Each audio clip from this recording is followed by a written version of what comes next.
തെറ്റായ അഡ്വൈസാണ് കിട്ടിയിരിക്കുന്നതെന്ന് എനിക്ക് ബോധ്യം വന്നതിന് ശേഷവും ശരിയായ അഡ്വൈസസ് പറഞ്ഞു കൊടുക്കുമ്പോൾ പേഷ്യൻസിന് പേടിയാണ്. ഏത് അഡ്വൈസ് ചെയ്യണം, ആരുടെ വാക്ക് കേൾക്കണം. സർജറി ചെയ്ത ഹോസ്പിറ്റലിൽ നിന്ന് പറഞ്ഞത് ഈ 3 എക്സസൈസ് മാത്രം ചെയ്താൽ മതി, വേറെ ഒന്നും ചെയ്യേണ്ടെന്നാണ്.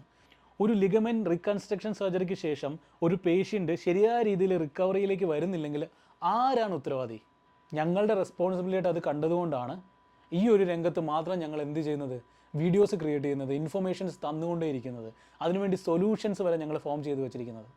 അപ്പോൾ ഞങ്ങൾ 100% റെസ്പോൺസിബിലിറ്റി എടുക്കാൻ റെഡിയാണ്. നിങ്ങൾ 100% റെസ്പോൺസിബിലിറ്റി എടുക്കാൻ റെഡിയാണോ? ഒരു പേഷ്യൻറ്റിനോട് സർജറിക്ക് ശേഷം പ്രത്യേകിച്ച് കാര്യങ്ങളൊന്നും ചെയ്യണ്ടെന്നും 1, 2, 3 എക്സസൈസ് മാത്രം ചെയ്താൽ മതിയെന്നും നിങ്ങൾ അഡ്വൈസ് കൊടുക്കുമ്പോൾ ആ പേഷ്യൻസിന് ഉണ്ടാകാൻ പോകുന്ന കോംപ്ലിക്കേഷൻസ് കാരണം അല്ലെങ്കിൽ ആ കോംപ്ലിക്കേഷൻസിലുള്ള 100% റെസ്പോൺസിബിലിറ്റി എടുക്കാൻ നിങ്ങൾ തയ്യാറാണോ?